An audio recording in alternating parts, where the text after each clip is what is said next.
friends, how are you today? So today is Wednesday, but we are not having a formal Bible study, but I just wanted to make sure that I got on here and that I said hi to you guys and that I had something just for you to keep for the week, something very uplifting, something that you can remember and really think about as you go on through this week and as we are in this time. So the theme, not necessarily a theme, but my poster has been saying the time is now. Every time I post those little Google Meet links, I'm saying that the time is now. The time is now because of the pandemic that we're experiencing and everything that's going on. I just really want you guys as youth to dig deep and really pay attention to what God is doing in your lives, how he's moving in your families, the blessing that he's continued to give you during this time. But a passage from Ecclesiastes 3:1 through 8. I know it's long, but it's so powerful, so I just wanted to read it to you guys real quick. This video is just going to be a couple minutes long, and then I'll leave you for your Wednesday, okay? So it says, "To everything there is a season, a time for every purpose under heaven." That alone is powerful. A time to be born, a time to die, a time to plant, a time to pluck what is planted, a time to kill, and a time to heal, a time to break down and a time to build up, a time to weep, a time to laugh, a time to mourn, and a time to dance, a time to cast away stones and a time to gather stones, a time to embrace and a time to refrain from embracing. Refrain from embracing. 6 feet.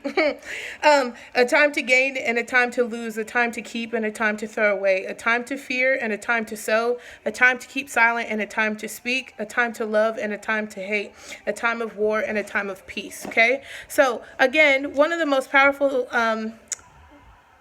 parts of that passage is to everything there is a season, a time for every purpose under heaven. Okay, we are human, okay? We are flesh and blood and bones, and God has created us for a purpose, obviously. But we also know, especially as believers and followers of Christ, is that our life is not always going to be easy. A wise friend of mine, and the word tells us, right? And a wise friend of mine reiterates this, that in order to become a believer, we have to count the cost, right? Jesus tells us that we have to count the cost of being believers. What do we have to lose? What do we have to gain? What is the cost, right? I counted the cost and it's worth it, okay? I'm going to follow Jesus till the day I die, right? For Christ I live and for Christ I die. But for everything under heaven, there is a time, right? Where was I going with that? The fact that it's not always going to be easy. Life is not always going to be easy. You said it. I mean, you see it right there in Ecclesiastes. It tells us that there's going to be happy times and there's going to be sad times. There's going to be good times and there's going to be hard times, okay?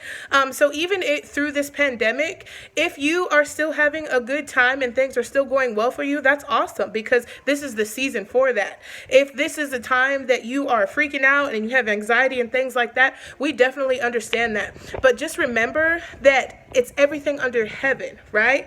That you still have a Savior to look to the hills for, that you still have somebody that can give you that peace of mind, right? You're supposed to cast your cares on God because he cares for us. You're supposed to be anxious for nothing, right? But in everything with prayer and supplication and thanksgiving. Okay? So this is the time. Okay, evaluate what season you're in, evaluate what time it is for you, and not just you, but for your household, for your family. What time is it for you? Okay, and once you understand where you're at, and once you get into that space, I want you to amplify that time. Okay, really understand and pray and seek God. What is going on right now? What are you trying to tell me? What am I supposed to learn? How can I help others? What should I pray for? All of those things should be your guiding light. Christ should be your guiding light. So I was doing that study a couple days ago, Ecclesiastes, and there is a time for everything. It's not always going to be easy, but it's not always going to be good all the time either. But just know that you have Christ to go before you. So I love you guys, youth. You guys are my babies. I miss you. And feel free to share with who you want to share, but that's my snippet for the week, and I'll see you guys next week.